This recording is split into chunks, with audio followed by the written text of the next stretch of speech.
Hi friends, good afternoon to all of you friends। कैसे हैं आप लोग? उम्मीद करते हैं कि आप लोग बहुत अच्छे होंगे और घर पे पढ़ाई कर रहे होंगे।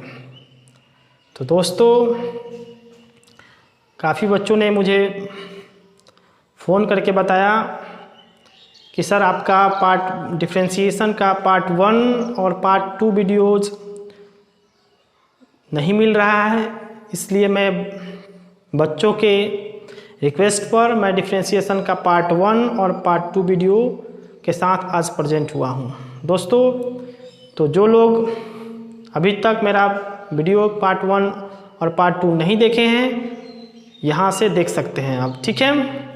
उससे पहले हमारे जो YouTube चैनल है IAC math live classes bye Idris sir को सब्सक्राइब करें और इसे ज़्यादा से ज़्यादा मात्रा में लाइक एंड शेयर करें। साथ ही साथ इसके बेल आइकन को दबा दें ताकि ऑल नोटिफिकेशन जो है आपको मिलता रहे, ताकि मैं यहाँ से कोई भी वीडियो अपलोड करूँ तो उसका आपको नोटिफिकेशन जो है मिल सके। दोस्तों, तो चलिए आज हम डिफरेंशिएशन का पार्ट 1 वीडियोज़ आपको बताते हैं कि इसमें हम लोग सीखेंगे दोस्तों कि डिफरेंशिएशन क्या होता है, डिफरेंशिएशन का अर्थ क्या होता है, डिफरेंशिएशन को इंडिकेट कैसे करते हैं, डिफरेंशिएशन को सूचित कैसे करते हैं। साथ ही साथ हम इसके कुछ महत्वपूर्ण सूत्रों को भी जानेंगे दोस्तों। तो चलिए स्टार्ट करते हैं। जैसे सबसे पहले दोस्तों, आप डिफरेंशिएशन पढ़ रहे हैं तो डिफरेंशिएशन जैसा कि आपको मालूम होगा कि ये डिफरेंशिएशन जो है, जो कि आपका मैथ में काफ़ी ज़्यादा भूमिका है, जिसका जो कैलकुलस जो आप नाम सुने हैं, जो आपके मैथ में पूरे 44 नंबर का होता है, वही कैलकुलस का ये एक पार्ट डिफरेंशिएशन है जिसे मैं आज चालू कर रहा हूँ, ठीक है। तो दोस्तों, ये डिफरेंशिएशन को हिंदी में आखिर हम कहते क्या हैं? तो दोस्तों, आपको ध्यान रखना होगा कि डिफरेंशिएशन का हिंदी होता है अवकलन। यानी हम अवकलन पढ़ रहे हैं तो हमको सबसे पहले पता होना चाहिए कि आखिर ये अवकलन है क्या, अवकलन कहते किसको हैं। तो आपको ध्यान रखना होगा दोस्तों कि जब भी आपसे अगर कोई पूछता है कि हम डिफरेंशिएशन किसे कहते हैं, तो आपको ध्यान रखना होगा दोस्तों कि अवकलज करने की प्रक्रिया को अवकलज कहा जाता है, अवकलन कहा जाता है। फिर से सुनिए दोस्तों, मैंने कहा कि अवकलज करने की जो प्रक्रिया होती है उसी को हम लोग क्या बोलते हैं दोस्तों? अवकलज करने की प्रक्रिया को अवकलन कहा जाता है, ठीक है। अब आपको ध्यान रखना होगा कि अवकलन को हम अवकलन गुणांक, यहाँ पे अवकलन नहीं बल्कि यहाँ पे अवकलज होना चाहिए, ठीक है। चलिए, तो मैंने आपको बताया कि अवकलज करने की प्रक्रिया को अवकलन कहा जाता है तथा अवकलज को हम अवकलन गुणांक भी कहते हैं। यानी आप कह सकते हैं कि जब भी आपसे अगर कोई पूछता है कि अवकलन किसे कहते हैं दोस्तों, तो आपको ध्यान रखना होगा कि अवकलज करने की एक प्रक्रिया होती है, साथ ही साथ अवकलज को हम अवकलन गुणांक भी कहते हैं। अब आपको यहाँ से एक बात ध्यान रखना होगा दोस्तों कि अवकलन का अर्थ होता क्या है। तो दोस्तों, अवकलन का जो अर्थ होता है ना, अवकलन का अर्थ होता है कि फलन को खंड खंड में तोड़ना, अर्थात दिए गए फलन को खंड खंड में तोड़ने की प्रक्रिया को हम क्या कहते हैं? अवकलज कह सकते हैं। यानी अवकलन को हम दूसरी तरीका से डिफाइन कर सकते हैं कि वैसी प्रक्रिया जिसके माध्यम से या जिसकी सहायता से, ठीक है, हम किसी दिए गए फलन को खंड खंड में तोड़ते हैं ना, उसको हम क्या बोलते हैं? अवकलज यानी अवकलन बोलते हैं, ठीक है। अब हम बात करेंगे कि अवकलन को सूचित कैसे करते हैं, ठीक है, अवकलन को इंडिकेट कैसे करते हैं। तो आपको ध्यान रखना होगा दोस्तों कि अगर आपके पास मान लीजिए कोई फलन दिया गया हो, सपोज कीजिए आपका कोई फलन f(x) हो, तो अगर आपके पास f(x) कोई फलन हो और आपसे कोई पूछ रहा हो x के सापेक्ष इसके अवकलज को हम कैसे इंडिकेट करेंगे, ठीक है। तो आपको ध्यान रखना होगा कि अगर कोई फलन f(x) हो तो x के सापेक्ष इसके अवकलज को या तो हम df(x)/dx लिखें या फिर हम f'(x) लिखते हैं। मतलब ये कि कहीं भी अगर आपको डैश लगा के x लिखा गया है तो इसका मतलब हुआ कि उसका x के रिस्पेक्ट में आपको अवकलज करना है, ठीक है। जैसे इसी तरह से अगर आपसे कोई कह दिया जी डैश एक्स, तो जी डैश एक्स का मतलब हुआ एक्स के सापेक्ष में फलन जी एक्स का अवकलज। उसी तरह से आपसे अगर दोस्तों कोई कह दिया एच डैश एक्स का दोस्तों अर्थ हुआ कि एक्स के सापेक्ष एच एक्स का अवकलज। उसी तरह से दोस्तों यदि आपसे कोई कहा सी डैश एक्स का अर्थ हुआ दोस्तों एक्स के सापेक्ष सी एक्स का अवकलज। तो आप समझ चुके होंगे। इसी प्रकार मान लीजिए आपका कोई फलन एफ एक्स के रूप में न दिया गया हो, वाई के रूप में दिया गया हो, ठीक है। जैसे देखिए मैंने लिखा कि अगर कोई फलन वाई हो और इसका मुझे एक्स के सापेक्ष अवकलज करना है, तो इसके अवकलज को हम क्या लिखेंगे? तो इसके अवकलज को या तो हम dy बटा dx लिखेंगे, या फिर y डैश लिखेंगे, या फिर हम y1 लिखेंगे दोस्तों। यानी आप दोस्तों हमेशा ध्यान रखेंगे कि y1 लिखा गया है तो y1 का भी मतलब dy बट्टा dx ही होता है। अगर y डैश लिखा गया है दोस्तों तो y डैश का भी मतलब dy बट्टा dx ही होता है। अर्थात हमारे कहने का मतलब यह हुआ दोस्तों कि जब भी आपसे अगर कोई कह रहा है कि अगर कोई फलन y हो उसका x के रेस्पेक्ट में अवकलज बताओ क्या होता है या कैसे सूचित करते हैं, तो आपको ध्यान रखना होगा कि हम इसको dy बट्टा dx लिखेंगे, या फिर इसको हम dy बट्टा, या फिर हम y डैश लिखेंगे, या फिर हम इसे y1 लिखेंगे, ठीक है। अब आपको एक चीज ध्यान रखना होगा कि इसे जो है हम लोग प्रथम कोटि का भी अवकलज कहते हैं। यानी अगर आपको कोई कह रहा है कि f डैश x लिखा गया है, या फिर y1 लिखा गया है, या फिर y डैश लिखा गया है, या फिर dy बटा dx लिखा गया है, तो इसको हम किस कोटि का अवकलज कहेंगे? तो आपको ध्यान रखना होगा दोस्तों, हम इसको प्रथम कोटि का अवकलज कहते हैं, ठीक है। आपको यहाँ से अब बताते हैं कि dy बटा dx का क्या अर्थ होता है, ठीक है। आपको ये काफ़ी ज़्यादा इंपॉर्टेंट बात है दोस्तों, आपको ये समझना होगा। dy बटा जो dx लिखा हुआ है दोस्तों, इस dy बटा dx में आप जो d देख पा रहे हैं ना, d का अर्थ डिफ्रेंसिएशन होता है, ठीक है। और y जो है, y के स्थान पे कोई फंक्शन होता है, मतलब कोई फलन होता है, और x जो होता है ना वो रेस्पेक्ट को सूचित करता है। मतलब आप कह सकते हैं कि dy बटा dx का अर्थ हुआ कि y कोई फलन है ना, जिसका मुझे x के रिस्पेक्ट में डिफ्रेंसिएशन करना है, मतलब अवकलज करना है। फिर से सुनिए दोस्तों, मैंने कहा कि dy बटा dx का अर्थ हुआ कि y कोई फलन है जिसका मुझे x के रिस्पेक्ट में अवकलज करना है, ठीक है। तो अभी हम लोगों ने सीखा दोस्तों कि dy बटा dx का क्या अर्थ होता है, डिफ्रेंसिएशन क्या होता है, डिफ्रेंसिएशन को कैसे सूचित करते हैं, डिफ्रेंसिएशन का अर्थ क्या होता है, ठीक है। चलिए उम्मीद करते हैं कि आपको समझ में आ रहा होगा, ठीक है। चलिए अब हम बात करते हैं कि dy बटा dx के अलावे अगर और कोई चीज़ दूसरा दिया जाए तो हम इसको कैसे इंडिकेट करेंगे, इस चीज़ को समझते हैं दोस्तों, ठीक है। चलिए अभी तो आपने देखा कि dy बटा dx को अभी हमने क्या लिखा। अभी आप सोच रहे हो कि क्या हर बार हम dy बटा dx ही लिखेंगे क्या? नहीं, हम यहाँ पे कुछ भी लिख सकते हैं, du बटा dx भी लिख सकते हैं, dv बटा dx भी लिख सकते हैं, ठीक है। dy बटा यहाँ पे d sin x बटा dx लिख सकते हैं, यहाँ पे हम लिख सकते हैं d cos y बटा dy लिख सकते हैं। अर्थात हमारे कहने का मतलब यह है दोस्तों कि अगर आपसे कोई फलन दे रहा है और कह रहा है इसका अवकलज करें, तो आपको एक चीज़ ध्यान रखना होगा कि उसमें निश्चित रूप से आपको गिवन होगा कि किसके रेस्पेक्ट में अवकलज करें। यदि आपसे फलन कह रहा है कि x के रेस्पेक्ट में अवकलज करें, आपका फलन कह रहा है कि y के रेस्पेक्ट में अवकलज करें, आपका फलन कह रहा है कि v के रेस्पेक्ट में अवकलज करता है, जिसके रेस्पेक्ट में दोस्तों आपको अवकलज करना है, आपको ध्यान रखना होगा कि उसको नीचे रखना है, और जिस फलन का अवकलज करना है आपको उसको ऊपर रखना है। जैसे मान लीजिए y कोई फलन है और x के रेस्पेक्ट में अवकलज करना है, तो y को ऊपर रखें, x को नीचे लिखें। u कोई फलन है, x के रेस्पेक्ट में अवकलज करना है, तो देखिए x के रेस्पेक्ट में अवकलज करना है तो नीचे लिखे हैं, u एक फलन है तो फलन लिखे हैं। उसी तरह से अगर आपसे कोई कह रहा है cos y अपन dy, तो cos y कोई फलन है जिसका मुझे y के रेस्पेक्ट में अवकलज करना है।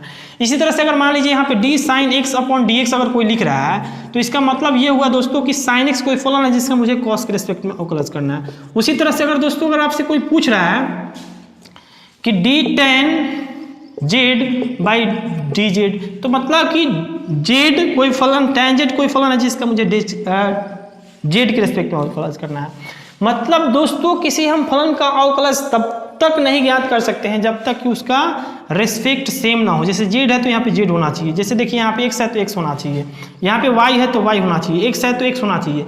मतलब ऊपर और नीचे का राशि सेम होना चाहिए, तभी उसका डिफरेंशिएशन डिफाइन हो सकता है, अन्यथा डिफाइन नहीं हो सकता है, ठीक है। तो उम्मीद करते हैं कि ये समझ में आ रहा होगा आपको, ठीक है। चलिए अब जानते हैं कि डिफरेंशिएशन को बनाने में हमें किन किन सूत्रों को ध्यान रखना काफ़ी ज़्यादा जरूरी होता है दोस्तों। जैसा कि मैंने आपको बताया था कि डिफरेंशिएशन आप बना रहे हैं तो इससे कुछ इंपॉर्टेंट सूत्र हैं, यदि आप उसको अच्छी ढंग से समझकर याद रखते हैं तो उम्मीद करते हैं कि आपको कहीं भी जो प्रश्नावली है ना, आपको उसमें थोड़ा सा भी दोस्तों कहीं दिक्कत नहीं होने वाली है। ठीक है, तो आप जो भी सूत्र यहाँ से बताए जाते हैं दोस्तों, उस सूत्र का फॉलो करें और उसको समझ के याद रखें, तभी जाके आपको इस चैप्टर से या इस वीडियो से बेनिफिट आपको मिल सकता है। एक बार पहले आप जो मेरी बात बता रहे हैं आप उसे फॉलो कीजिए, यदि आपसे फिर नहीं बनता है तो फिर आप मुझे कमेंट कर सकते हैं कि सर आपका बात जो है गलत साबित हुआ या फिर ऐसा कुछ। ठीक है, तो पहले आप समझिए। चलिए आप यहाँ पे हेडिंग बना लेंगे दोस्तों, सम इम्पॉर्टेंट फॉर्मूला, यानी कि कुछ बहुत महत्वपूर्ण जो है यहाँ पे लिखा है सम इम्पॉर्टेंट फॉर्मूला, मतलब कुछ महत्वपूर्ण सूत्र दोस्तों। अब इसका जो कुछ महत्वपूर्ण सूत्र होता है दोस्तों, उसको हम समझते हैं कि ये महत्वपूर्ण सूत्र कौन कौन से होते हैं।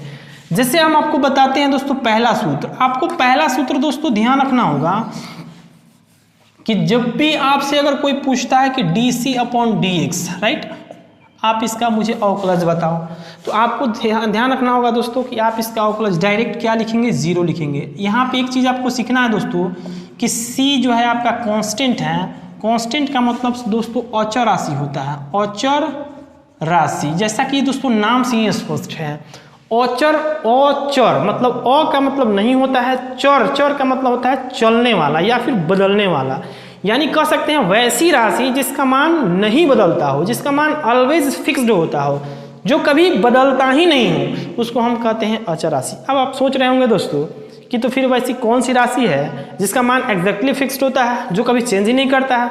तो दोस्तों मैं आपको बताता हूँ, मैं आपको ये बताता हूँ कि अचर राशि है क्या। तो देखिए दोस्तों, अचर राशि में आपको सबसे पहला चीज़ ध्यान रखना होगा, जितने भी नंबर होते हैं, जितने भी रियल नंबर होते हैं, अब रियल नंबर हमने कह दिया, रियल नंबर कहने का मतलब आप समझ ही चुके होंगे, वास्तविक संख्या। वास्तविक संख्या सभी संख्याओं का क्या होता है, गुरु होता है। ठीक है, आप कह सकते हैं 0 to इन्फिनिटी, कोई भी नंबर आप ले लीजिए, चाहे वो पॉजिटिव नंबर हो या फिर आपका निगेटिव नंबर हो। ठीक है, जो आपका पॉजिटिव नंबर हो या फिर निगेटिव नंबर हो, जैसे मान लीजिए -4 हो गया, -10 हो गया, -20 हो गया, या फिर 10 हो गया, 12 हो गया, 16 हो गया, 20 हो गया, कोई भी आप संख्या लीजिए, सब के सब क्या होते हैं, अचर होते हैं, फिक्स्ड राशि है। इसलिए जैसे आपसे अगर कोई पूछता है और क्या हो सकते हैं, तो आपको जनरली जो है ध्यान रखिएगा, आपको बड़े जो अक्षर होते हैं जनरली उसको कांस्टेंट के तहत लिया जाता है, जैसे A to Z, ABCDEFGH, वो सब कांस्टेंट के तहत आते हैं दोस्तों। चाहे जितने भी ग्रीक अक्षर होते हैं दोस्तों, ग्रीक वर्ड, जैसे कि आप लोग सुने होंगे नाम इसका, जैसे अल्फा हो गया, बीटा हो गया, गामा हो गया, फाई हो गया, पाई हो गया, है ना, सिग्मा हो गया, इट्सेट्रा, ये सब के सब ये अचर राशि के तहत ही आते हैं। आप इसके अलावा पाएंगे दोस्तों कि जितने भी लॉग में अगर कोई डिजिट को लिखा गया, जैसे log 1 हो गया, या फिर log 2 हो गया, या फिर log 3 हो गया, या फिर log 4, 5 कुछ भी हो गया, तो ये भी क्या होते हैं, कांस्टेंट राशि होते हैं दोस्तों। यानी जब भी आपसे अगर कोई कांस्टेंट पूछता है तो आप उम्मीद करते हैं कि आपको कांस्टेंट समझ में आ गया होगा कि कांस्टेंट क्या होता है। और जब भी दोस्तों कांस्टेंट का आपका अवकलज पूछता है तो आपको डायरेक्टली क्या लिखना है दोस्तों, डायरेक्ट आपको 0 लिखना है। ठीक है, जैसे एग्जाम्पल समझिए दोस्तों। ठीक है, जैसे देखिए दोस्तों, अगर आपसे कोई पूछ दिया d4x/dx, हम डायरेक्ट लिख देंगे 0। जैसे कोई पूछ दिया d πx/dx, डायरेक्ट लिख देंगे 0। कोई पूछ दिया d5x/dx, क्या लिख देंगे 0। उसी तरह से कोई पूछ दिया दोस्तों d100/dx, 0, d-50/dx 0, d log 2dx 0। तो कहने का मतलब ये हुआ दोस्तों कि कांस्टेंट राशि का अवकलज आपको हमेशा ध्यान रखना होगा कि 0 होगा। ठीक है, चलिए आप इसे नोट कर लीजिए। हम बढ़ते हैं सूत्र नंबर 2 की तरफ। सूत्र नंबर 2 आपको ध्यान रखना होगा दोस्तों, आपका यूनिट जब भी सेम आता है, जैसे dx/dx 1 लिखेंगे। जैसे आपसे पूछ दिया du/, इस सूत्र हुआ, इसका एग्जाम्पल समझिए दोस्तों। जैसे मान लीजिए dy/dy हुआ, 1 लिखिए। जैसे du/du दिया, 1 लिखिए। जैसे आपसे पूछ दिया dv/dv, 1 लिखिए। जैसे आपसे पूछ दिया d sin x/sin x, तो क्या लिखेंगे दोस्तों 1 लिखेंगे, यानी ऊपर और नीचे की राशि सेम हो दोस्तों तो आपको ध्यान रखना होगा उसका प्लस 1 लिखिएगा। ठीक है, चलिए क्वेश्चन नंबर 3, सूत्र नंबर 3 की तरफ आते हैं। आपसे अगर कोई पूछ दिया dCx/dx, जहाँ पे c आपका कांस्टेंट है तो आप यहाँ पे डायरेक्ट c लिखेंगे। ठीक है, मतलब ये आप सोच रहे होंगे दोस्तों, कुछ बच्चे सोच रहे होंगे कि सर ने आप तो अभी तो बताया कि कांस्टेंट राशि का अवकलज 0 होता है, तो यहाँ से आप एक नोट करके लिख लीजिए। ठीक है, कि जब भी चौर राशि के साथ किसी अचर राशि को लिखा गया हो, जब भी चौर राशि के साथ किसी अचर राशि को लिखा गया हो तो उसमें हमेशा अचर राशि बाहर हो जाएगा और चौर राशि का अवकलज होगा। ठीक है, जैसे देखिए दोस्तों, जैसे आपसे कोई पूछ दिया d4x/dx क्या होगा, हम डायरेक्ट 4 × dx/dx करेंगे, 4 × 1 दैट इज 4। तो आपको इतना हर बार करने की कोई आवश्यकता नहीं है। जैसे आप इसको लिख लीजिए d5x/dx है तो डायरेक्ट 5 लिख लीजिए, या फिर मान लीजिए आपको दे दिया d5πx दे दिया अपन dx दे दिया दोस्तों, तो आप डायरेक्ट यहाँ पे लिख लीजिए पाई।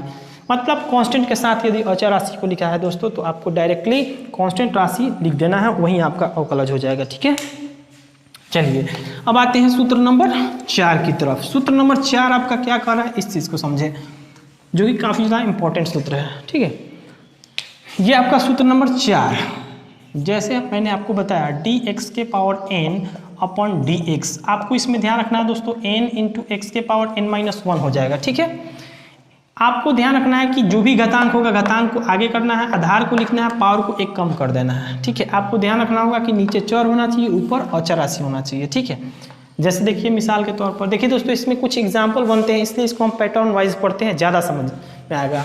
जैसे देखिए दोस्तों, इसका टाइप 1 समझिए, इस सूत्र के एग्जाम्पल का, जब पावर आपका पॉजिटिव हो। ठीक है, जैसे मान लीजिए आपसे कहा dx⁹ मैंने क्या बताया, सूत्र क्या बताया दोस्तों, पावर n क्या है आपका नंबर है, मतलब पॉजिटिव नंबर है, कोई भी नंबर हो सकता है।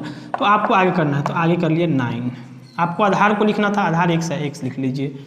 देखिए यहाँ पे क्या है 9, 1 माइनस कर लीजिए, 9x के पावर कितना हो जाएगा दोस्तों 8। यही क्या हो जाएगा, आपको आंसर हो जाएगा दोस्तों। आपको हर बार यही करना है। जैसे मान लीजिए आपको dx⁻10 है तो आप डायरेक्ट करें, पावर आपको ध्यान रखना कि जब भी पावर आपका पॉजिटिव हो, पावर को आगे कीजिए, 1 कम कीजिए, आंसर लिखिए। जैसे आपसे कोई पूछ दिया dx⁻20/dx, आप पावर आगे कीजिए, पावर 1 कम कीजिए, 19 आंसर लीजिए घर। ठीक है, उसी तरह से अगर आपसे कोई पूछ दिया dx⁻100/dx तो आप डायरेक्ट लिखेंगे 100, पावर 1 कम कीजिए, 99 आंसर लीजिए घर। ठीक है, तो कहने का मतलब यह हुआ कि आप इसको इस तरह से लिख सकते हैं। यह आपका पैटर्न 1 हुआ। अब देखते हैं पैटर्न 2 क्या कहता है। पैटर्न 2 में आप दोस्तों देखेंगे कि पावर आपका निगेटिव हो जा रहा है। जैसे देखिए dx⁻9/dx, तो आपको घबराना नहीं है, आपको लॉजिक समझना है, इस सूत्र को समझना है कैसे हम अवकलज कर रहे हैं। जैसे पावर आगे तो आगे, आधार x तो x, n-1 मतलब -9 -1 कीजिए, आपका दोस्तों ये क्या हो जाएगा।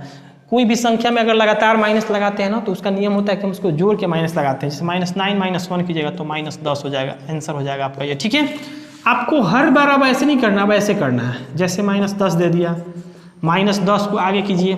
आपको ध्यान रखना है कि जब भी पावर आपका निगेटिव हुआ तो आप पावर को आगे कर लीजिए और जो भी पावर है उसमें 1 ऐड करके आप माइनस लगा दीजिए। जैसे 10 है तो 10 और 1 11 हो गया।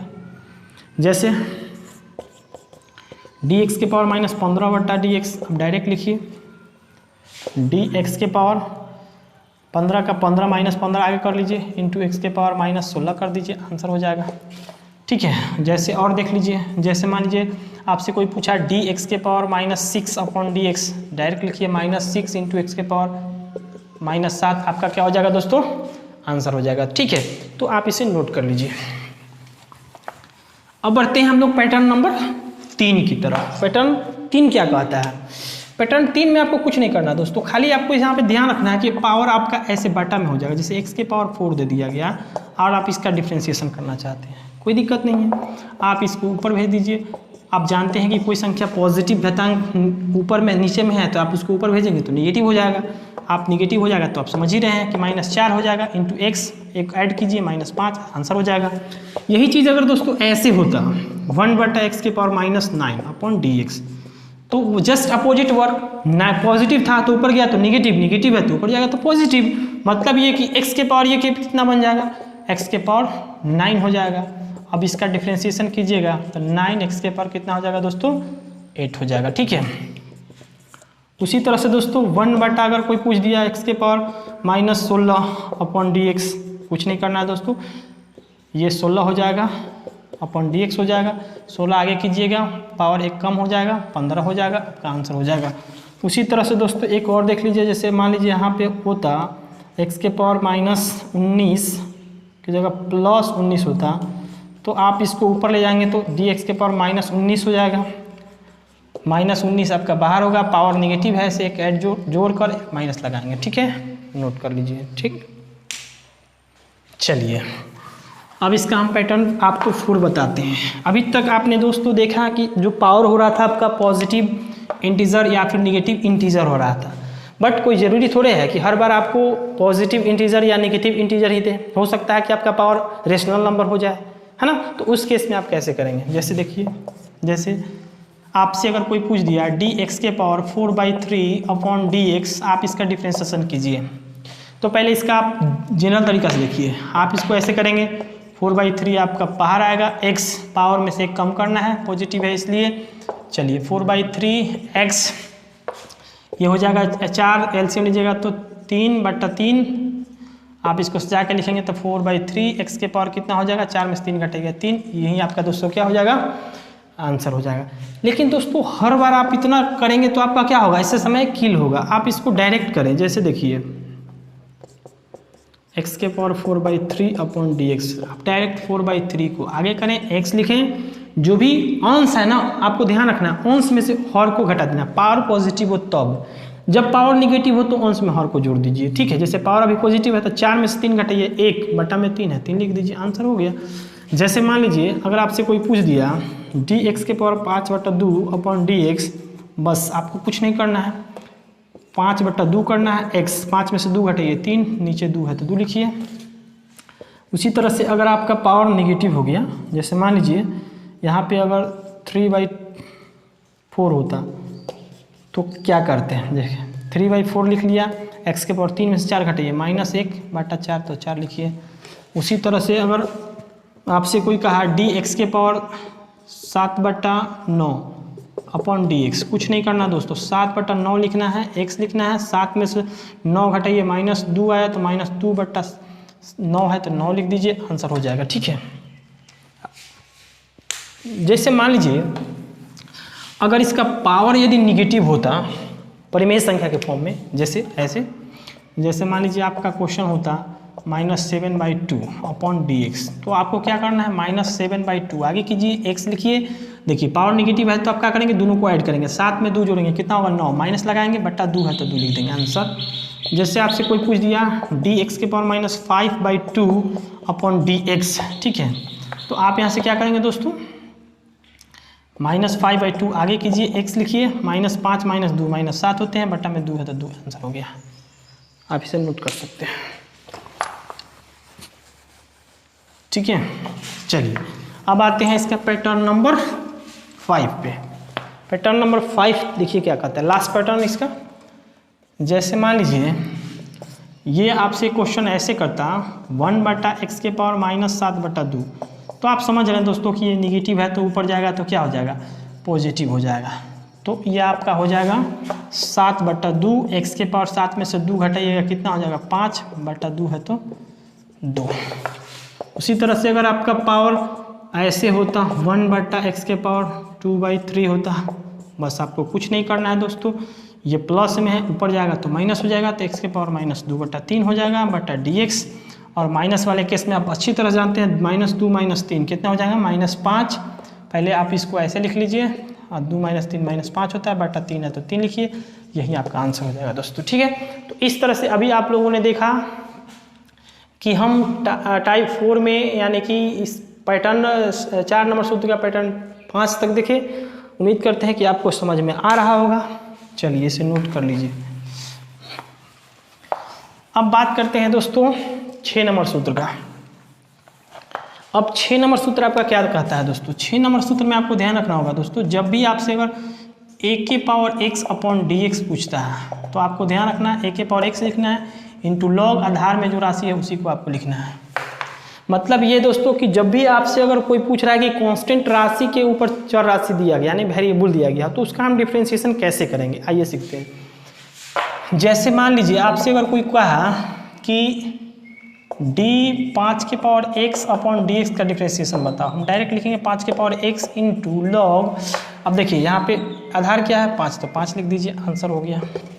उसी तरह से अगर आपसे कोई पूछा d10⁻x/dx क्या होगा तो हम बोलेंगे 10x इंटू लॉग, आपका 10 हो जाएगा। 10 का मान 1 होता है तो इसे आप आगे भी बढ़ा सकते हैं, तो आप 10 के पावर इसका x भी लिख सकते हैं, ठीक है। जैसे आगे अगर आपसे कोई पूछा a⁻x/dx क्या होगा, हम डायरेक्ट लिखेंगे दोस्तों a⁻x इंटू लॉग a। उसी तरह से दोस्तों अगर और कोई पूछता है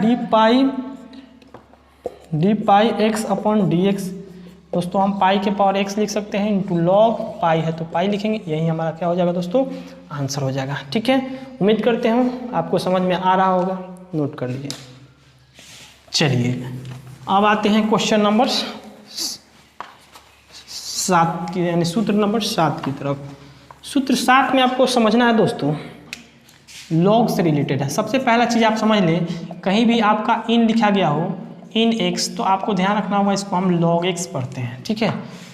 इन x को क्या पढ़ेंगे दोस्तों, log x। मतलब यहाँ से सूत्र आपसे बन सकता है इन x/dx, तो आपको ध्यान रखना होगा इसका सूत्र क्या होगा 1/x होगा। दोस्तों हम इसी को और अलग तरीका से लिख सकते हैं, d log x भी लिख सकते हैं, तो आपका इसका भी ध्यान रखना होगा दोस्तों क्या होगा 1/x। इसी को दोस्तों हम ऐसे भी लिख सकते हैं d log e⁻x/dx, दोस्तों यहाँ भी इसका 1/x ही होगा। इसी चीज़ को हम चाहें तो ऐसे भी लिख सकते हैं d log mod x बटा dx, इसका भी 1/x। कंडीशन सिर्फ यहाँ पे चेंज होगा, यहाँ पे x नॉट इक्वल टू 0 होगा और बाकी सभी जगह आपको ध्यान रखना हो x का मान 0 से क्या होना चाहिए, बड़ा होना चाहिए, ठीक है। चलिए तो ये आपका सूत्र हुआ। आप यहाँ पे इसका एग्जाम्पल भी समझ सकते हैं दोस्तों। जैसे मान लीजिए आपसे कोई कह दिया log x+1/dx का इसका अवकलज कीजिए, हम डायरेक्ट लिख सकते हैं दोस्तों 1/x के स्थान पे x+1 है तो x+1 ये हमारा आंसर हो जाएगा, ठीक है। जैसे आपसे कोई कह दिया d log x+2 इसका डिफ्रेंशिएशन कीजिए, हम डायरेक्ट लिख सकते हैं दोस्तों 1/x+2, ये आपका क्या हो जाएगा आंसर। आप इसे नोट कर लीजिए दोस्तों, ठीक है। चलिए तो अब हम आपको ले चलते हैं सूत्र नंबर 8 की तरफ। आपका सूत्र 8 क्या कहता है, ठीक है। आइए जानते हैं 8 नंबर सूत्र क्या कहता है। दोस्तों अगर 8 नंबर सूत्र अगर आपसे कोई पूछ रहा है तो अब 8 नंबर सूत्र में mod x ध्यान रखेंगे। mod x का जो डिफ्रेंशिएशन होता है ना दोस्तों mod x/x होता है। ध्यान रखना होगा दोस्तों कि x नॉट इक्वल टू यहाँ पे कंडीशन 0 होना चाहिए। मतलब जब भी अगर आपसे कोई पूछता है कि mod x का डिफ्रेंशिएशन बताओ तो हम बोलेंगे mod x/x। इसका 2 आंसर हो सकता है दोस्तों। जैसे आपसे अगर कोई क्वेश्चन पूछता है d mod x/dx का डिफ्रेंशिएशन क्या होगा यदि x ग्रेटर देन 0 हो, यदि x ग्रेटर देन 0 हो। तो कंडीशन दोस्तों ध्यान रखना होगा कि जब भी आपका मोड में कोई राशि हो है ना तो इसका मान -x होगा यदि x लेस देन 0 होगा। मोड में x का मान +x होगा यदि x ग्रेटर देन 0 होगा। तो चूंकि यहाँ पे condition x greater than x है इसलिए आपका आंसर हो जाएगा x/x इक्वल टू क्या होगा 1 होगा। उसी तरह से दोस्तों अगर ये ऐसे होता mod x/dx यदि x लेस देन 0 तो इसका केस में आपका -x/x आपका क्या होता दोस्तों -1 होता दोस्तों, ठीक है। तो उम्मीद करते हैं कि आपको ये वीडियो समझ में आ रहा होगा। जब इसे समझ में आपको आ रहा हो तो इसे ज़्यादा से ज़्यादा लाइक और ज़्यादा से ज़्यादा शेयर करें दोस्तों, ठीक है। चलिए मिटा देते हैं दोस्तों।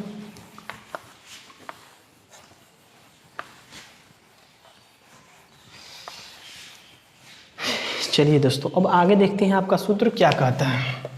8 सूत्र हम लोग सीख लिए दोस्त। अब हम लोग 9 नंबर सूत्र को देखते हैं क्या होता है। दोस्तों जब भी आपसे अगर e के पावर x का अगर डिफ्रेंशिएशन आपसे कोई पूछता है तो आप ध्यान रखेंगे e के पावर x का दोस्तों e के पावर x ही अवकलज होता है। यानी जब भी आपसे कोई पूछता है कि e के पावर x का अवकलज बताइए तो आपको ध्यान रखना होगा e के पावर x का अवकलज e के पावर x ही होगा। ठीक है। 10 नंबर सूत्र, 10 नंबर जब भी आपसे कोई पूछता है रूट x का डिफ्रेंशिएशन बताओ तो हम डायरेक्ट बोलेंगे दोस्तों 1/2 रूट x। इसमें दोस्तों एग्जाम्पल की कोई आवश्यकता है नहीं। जहाँ पे दोस्तों एग्जाम्पल की आवश्यकता होगी हम वहाँ पे एग्जाम्पल आपको अवश्य देंगे। आपको सिर्फ इसको समझ कि याद रख लेना है कि के पावर x का क्या अवकलज जी के पावर x ही होगा। रूट x का क्या होगा 1/2 रूट x होगा। उसी तरह से अगर मान लीजिए आपसे कोई कहा d sin x upon dx, sorry पहले आप इसको समझ लीजिए 1/x अगर आपसे कोई पूछता है तो हम डायरेक्ट बोलेंगे -1/x²। ठीक है। आपका यहाँ से 10-11 सूत्र क्लियर हुआ। अब देखते हैं दोस्तों कि यदि त्रिकोणमितीय निष्पत्ति यदि आपके पास आ गया तो उसका हम डिफ्रेंशिएशन कैसे करेंगे। ठीक है।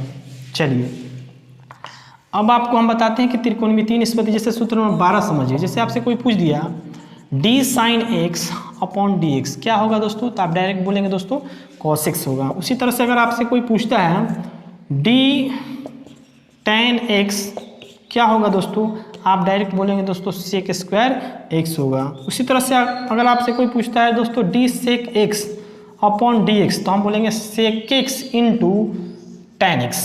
ठीक है। उसी तरह से दोस्तों अगर आपसे कोई कह रहा है कि d cos x बटा dx क्या होगा दोस्तों तो cos x का जो डिफ्रेंशिएशन होता है दोस्तों आपको ध्यान रखना होगा माइनस sin x होता है। अगर आपसे कोई पूछता है दोस्तों d cosec x बटा dx क्या होगा आप दोस्तों बोलेंगे directly minus cosec x into cot x। अगर आपसे दोस्तों कोई सूत्र पूछता है d cot x upon dx तो आप दोस्तों यहाँ से बोलेंगे माइनस cosec स्क्वायर x। ठीक है। अगर आपसे दोस्तों कोई पूछ रहा है d साइन इनवर्स x बटा dx तो आप बोलेंगे दोस्तों 1/√1 माइनस x²। उसी तरह से 19 नंबर सूत्र देखिए दोस्तों अगर आपसे कोई पूछा d tan inverse x upon dx तो आप देखेंगे दोस्तों 1/1 प्लस x²। 20 नंबर सूत्र में दोस्तों आपको ध्यान रखना होगा d sec इनवर्स x आपसे अगर कोई पूछता है तो बताएंगे 1/x इंटू √x² माइनस 1। ठीक है। आप दोस्तों इस सूत्र में एक चीज़ ध्यान दे रहे होंगे कि आपको इसको समझ के याद रखना है। ठीक है। आप में ध्यान रखिएगा कि अवकलज करते समय अगर फलन में जिस फलन के आगे c होता है उसके डिफ्रेंशिएशन में माइनस लगता है। जैसे देखिए यहाँ पे cos है तो देखिए यहाँ पे माइनस लगा है, देखिए यहाँ पे c है तो यहाँ भी माइनस लगा है, यहाँ पे c है देखिए यहाँ पे भी माइनस लगा है। मतलब ये कि आप डिफ्रेंशिएशन में कहीं भी अगर अवकलज कर रहे हैं किसी भी निष्पत्ति जिसकी शुरुआत c अक्षर से हो रही है तो आप हमेशा ध्यान रखेंगे कि उसका अवकलज में निश्चित रूप से आपका माइनस लगेगा। तो ये दोस्तों एक छोटा मोटा लॉजिक हुआ जिससे आपको कन्फ्यूजन कभी नहीं होगा कि साइन एक्स का अवकलज क्या होता है, कॉस होता है कि कॉस एक्स का माइनस साइन एक्स होता है। तो आप यहाँ से इस कॉन्सेप्ट को ध्यान रखें कि जिस निष्पत्ति के आगे सी होगा उसका जनरली जो अवकलज होता है माइनस उसके आगे लगता है। ठीक है। तो आप इसे नोट कर लीजिए फिर हम आपको बताते हैं इसके आगे से।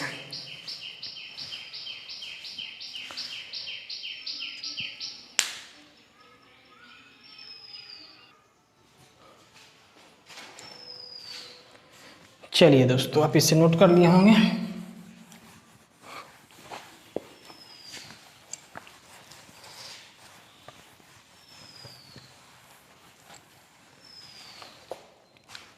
जैसे देखिए दोस्तों अगर आपसे कोई पूछ दिया 21 नंबर सूत्र, जैसे आपसे कोई पूछा d cos इनवर्स x, देखिए दोस्तों c से शुरुआत हो रहा है तो इसका भी क्या होगा -1/√1 माइनस x²। जैसे आपसे सूत्र कोई पूछ दिया d cot इनवर्स x बटा dx क्या होगा दोस्तों आपको ध्यान रखना होगा -1/1 प्लस x² होगा। अगर आपसे कोई पूछा दोस्तों d cosec इनवर्स x बटा dx तो आप क्या होगा दोस्तों, आपको ध्यान रखना होगा, यहाँ से इसका होगा -1/x इंटू √x² -1 हो जाएगा। ठीक है, जब भी आपसे दोस्तों अगर कोई पूछ रहा है, जैसे मान लीजिए अगर यहाँ पे, छोड़िए इसको हम बाद में बताते हैं, पहले आप इसे नोट कर लीजिए। ठीक है, चलिए तो आज आपको हम इतना ही सूत्र रखते हैं, क्योंकि आपका सूत्र ज़्यादा हो जाएगा, और ज़्यादा हो जाएगा तो फिर आपको याद नहीं कर पाइएगा, और याद नहीं कर पाइएगा तो फिर आगे आपको समझने में दिक्कत हो सकता है। फिलहाल हम आपको 23 सूत्र दिए हैं, 23 सूत्र को एक्सप्लेन भी किए हुए हैं।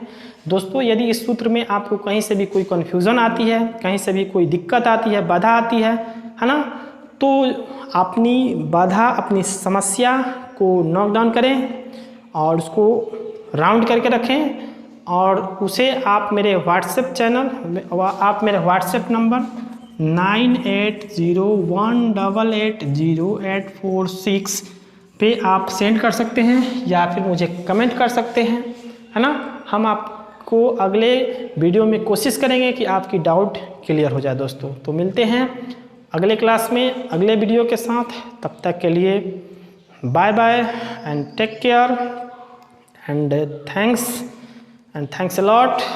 Thank you so much guys, love you and love you so much. Okay दोस्तों, तो मिलते हैं नेक्स्ट क्लास में नेक्स्ट वीडियो के साथ, तब तक के लिए stay home, stay safe and save lives. Okay दोस्तों।